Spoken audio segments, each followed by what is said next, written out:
Hey everybody, what's up? It's Agent Nemesis and welcome today to the Snapshot video. This Snapshot just came out today, guys. When I say just, I mean just. This is Snapshot 18W16A for Minecraft 1.13 Snapshot. We're going to hop right into it. The first change in this week's Snapshot is to do with world generation. And what that means is when you go to create new world, we're going to go to creative, and then you go to more world options. They previously had some of these things taken out in previous snapshots, but they now added them back. And what that means is they also, basically it means they added them back. But it also means that they added a new world type.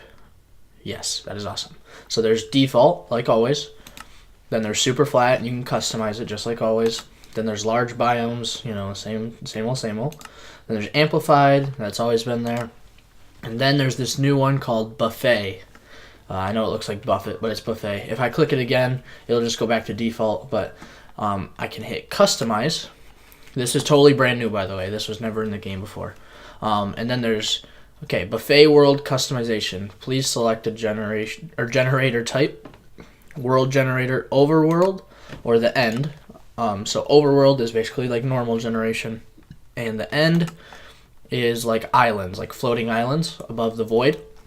So let's say we wanted to do an end style generation, and then they have all of the biomes in the game. That's awesome.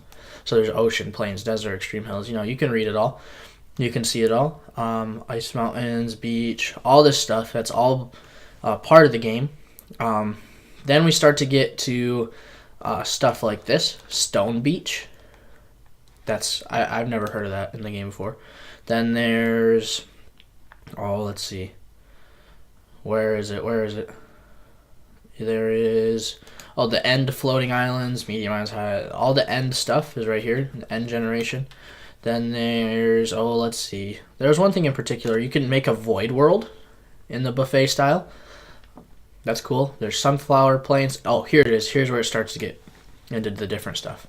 There's mutated desert, mutated extreme hills. Then there's, mutated taiga, mutated swamplands. Then there's the ice plain spikes, but then there's like mutated versions of all of the like popular, all the popular things. Isn't that crazy? So, mutated spruce taiga. When I say popular things, I mean popular biomes. And then there's this mutated redwood taiga hills, which I never heard of before. Extreme hills plus savannah plateau. Of course, those are all mutated versions. Mesa. Bryce, it says. Interesting. So let's try this redwood taiga hills in the end style generation, which is really cool. And then I'm going to hit done, or no. Buffet, create new world. So, yeah, and something about this, though, is it is still, like, brand new. They just introduced it in this snapshot, and so because of that, it's not optimized perfectly just yet, and it takes a while to load. So because of that, I'm going to make a quick cut, so you guys don't have to sit here and wait while this generates. Alright guys, so I just spawned in this world, and it looks like there's still a little error because these are supposed to be double tall ferns and plants, or the grass. It's supposed to be double tall grass. So there's still, a few errors going on in this world generation, like I said. But here is that mutated redwood forest in the end style. So as you can see, it's a big floating island. That's cool. You can see like mine shafts. Do you see that? Whoa, look at this. This is what mine shafts look like in this, because it's end style. So there's just wood planks just floating down here. That's like kind of cool and kind of weird at the same time. So what level are we at? Like down here we are at, 17. If we land on this, it's 12. That's pretty interesting, isn't it? So, and because it's in the overworld still, it generates in overworld format as far as like stone and dirt and grass and podzol, stuff like that. And then all the animals and stuff too. It's just in an end format as in floating islands. But so something else about this is that this is all the world is, guys. It's like specifically going to be this biome, and there's not going to be anything more. So that's kind of cool and kind of negative at the same time. I'm hoping in the future that they add to where you can choose, like you can pick and choose specific biomes that you want to generate, and like not all of them. You can like pick and choose, like say you wanted this one, and you wanted a mesa, you wanted ice plain spikes. I don't know. You could just mega taiga or extreme hills, jungle, stuff like that. You could pick and choose which ones you want, or just the ocean exclusive, maybe. But yeah, so this is super cool, and we're gonna go and check out one more type of world format. We're gonna check out the overworld generation of a different biome. So let's head back to the spawn screen and check that out. All right, guys. So like I said, we are gonna create an overworld type thing, world, and I want to do the what's it called? The warm ocean. I think that's what it's called, right? It's like warm ocean. Do you guys know? Maybe. Let's look for it. Tell me if you see it. Oh, you saw it? You did? Okay. I must have missed it. Let's go back and find it. Warm deep ocean? No, warm ocean. You did see it. There it is. So we're going to do an all warm ocean overworld style world here. So let's create that. Alright guys, so I just spawned in, and this is where I spawned underwater. I literally spawned in here. But this is what the warm ocean looks like that I didn't get to quite show you guys last episode. This is what it looks like with all the coral reefs and then the sea pickles naturally spawning. This is all natural spawn now, just like this. And I think it looks so beautiful. It looks fantastic. Then there's the dolphin. Hello, dolphin. And some tropical fish swimming around.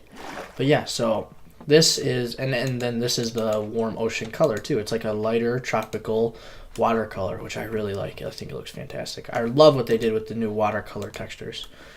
But yeah, so this is the overworld style, buffet build here. This is what it looks like. Oh, and look, we came right across a shipwreck right next to a city. Look at this. So there's a city right here. And that's actually perfect because in the cities now, this is another change. It just led right into it. It's perfect.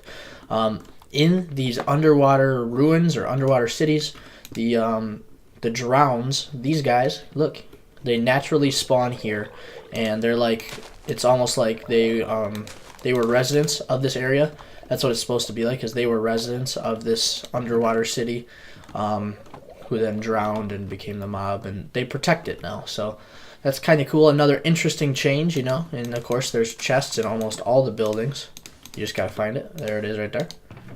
And you can get the buried treasure maps in here and stuff. And yeah, it's just really cool.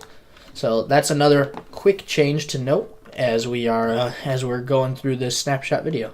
Alright guys, so I mentioned last week that there was the addition of the blue ice in the frozen ocean biomes, and that is true. And it's found in the icebergs and stuff, but it's also craftable, which I didn't mention last episode.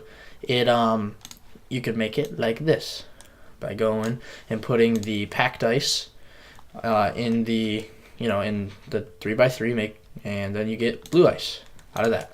So, and I know packed ice is hard to come by, and if you can't find a frozen ocean, then blue ice would be extremely hard to come by for you. But I just wanted to show you guys that. And then next, we're going to show the speed of it here, because I said that it was way faster than this last episode. Well, they changed it, and they put a cap on how fast it was. It was so much faster, because it was frictionless. So you could go as fast as possible on this. And as you know, you could already go fast on this, but this one was like 10 times faster. They now put a cap on it to where it's not frictionless, and it does go faster, and we're going to show you this. I got this idea from CubFan, so this isn't my little contraption here. I credit this to CubFan. So we're going to show you how that the blue ice goes further than the packed ice. And you can see the blocks are whizzing down, and then as they come and slow down, you can see they're still going. Come on, stop. There we go. All right. So this little block here got this far right here. It got to this block, and this one here got to this block. So this one got a whole, well, if you don't count this one, 1, 2, it got 3 blocks further than the other one. So therefore it is faster. And of course that was just in a, potential energy test of this. You could also do it by timing a boat, like going down 200 blocks or so, which has been done in other videos. So I recommend going and checking out some other Snapshot videos if you want to see that type of a test for this. But yeah, so that is a test to show you that the new blue ice is faster than the packed ice. Alright guys, so the next change I want to show you this week is that the coral blocks, yes, they're beautiful, but they can only be mined with a Silk Touch pickaxe if you want to get the colored versions back. And actually, they can only be mined with a pickaxe, period. If you go and try and mine them with a diamond axe, oh, of course, I'm in creative mode, though. Silly me. Hold on, give me one sec. Alright, guys, so like I was saying, you can only mine these blocks when you're not in creative mode with a pickaxe. So if I go and try and mine it with a shovel, you see, nothing for any of them. Get out of my face. Same with a normal axe. You can't mine any of these blocks, and I'm taking drowning damage. You can't mine any of these blocks. Oh, I forgot you can't do that. Gotta come out for a breath. But you can mine these blocks with a pickaxe. And when you do that, come on, let's get to the ground here. Mine them with a pickaxe without Silk Touch. You get the dead version of them. You see that? So I got the dead bubble coral, and that applies to all of them. So I mined the bubble coral, and I got the dead version. If I have a Silk Touch, however, and I mine it, I get the colored version of whatever one you do.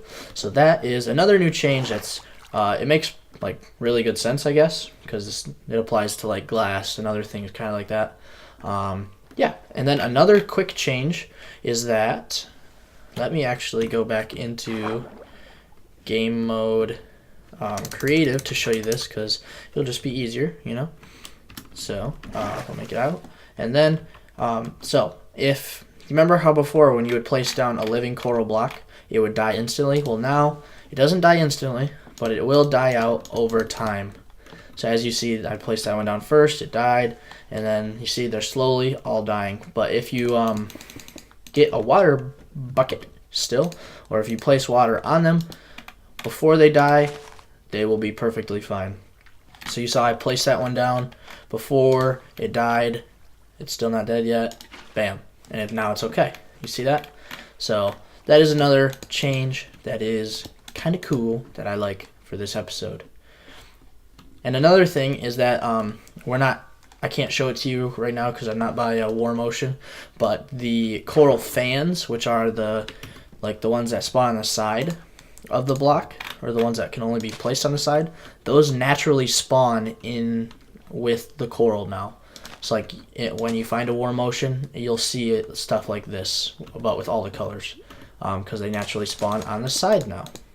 Another change for this week is they changed the particle effects that go to the conduit from the prismarine blocks now. If you remember, they were like orangish, like splotchy particles. Now it looks like the conduit power particles. Like you see how we get this effect on the side, the conduit power, it looks just like that particle that goes into it. So that's another change for this week. So another thing for this week's snapshot, guys, is that you no longer get resistance 6 with the top tier potion of the Turtle Master. Before it was resistance 6, which made you invulnerable to every single hit, that's really OP, by the way. But now it's only resistance 4, which is an 80% difference. You know, like resistance 6 was 100% invulnerable. This is now 80%. And then vice versa, or not vice versa. In addition, they lowered the potion of the Turtle Master, lowered version. This is the type 2, I believe. You now get resistance 3. Previously, you got resistance 4, and then this is the same as it always was. So yeah, that's something that's new that was added, so you're not invulnerable when you drink this potion anymore. Something else is the turtle shell helmet or hat thingy. You no longer get particle effects on your player, or like seeing particle effects when you're wearing it. And previously you did. So there you go. That's another new addition for this week. So some more quick things for this snapshot, for this week's snapshot, I guess I should say, is that you no longer need at least 2 blocks for bubble columns. You can now have 1 block. So the soul sand, it rises and the magma block lowers. Before you needed more than one block, but now you do not. So that's one thing. Another thing is sponges now can pick up water through flowing water. I mean, they do that right now in the game, like in 1.12 in the actual release. But in previous snapshots, they didn't. You had to place it in a water source block in order to pick up a water source block. But now, as you see from that, you do not. Another thing, this thing is super cool. Dispensers can now put out, as you see, I had a tropical fish bucket in here, and I have pufferfish, cod, and salmon in here as well. You can now put out a fish out of a bucket, like through a dispenser. That is so cool. The only thing is you cannot pick it back up. So if I push this again, it'll only pick up the water. It won't pick the fish back up, so he's going to start dying. So let's put that back so he doesn't die. But, so that is another cool way, basically, to like make it to where you can fill up an aquarium, kind of. So look, there's a cod. There's a salmon. No. There's a pufferfish. So, yeah. That's a really cool way. It's almost like putting in like spawn eggs in here, but it's not. So that's a really cool feature that was added. So guys, the only other thing to talk about this episode has to do with the elytra. They said in the patch notes that you can now smoothly take off and land like camera wise. Before, when you would deploy your elytra, it would be a really jerky camera from the standing position to the flying position. And they said that this week they fixed that. So, and I kind of gave a little tiny demonstration of it, like when that was flying. When I deployed my wings, you see that? Kind of does it's a nice, like, really smooth camera. And I think it's smooth when you're flying too. So let's take off here. Let's take to the skies. No, not fly. Stupid creative mode. I want to fly, but not fly. You understand? But yeah, so did you see that takeoff was really smooth and panning around? It's no longer like super jerky. It's really smooth, as you can see. And when we come in for the landing, come on. It was a really smooth stand-up as well. So that is something beautifully changed along with everything else this week. I'm really excited for this update to come out, guys, but that is all I have for you guys this episode. I hope you enjoyed. If you did, leave a like for me, subscribe if you're new or if you're not already, and I'll see you in the next episode. So take care, have a great day, and bye-bye.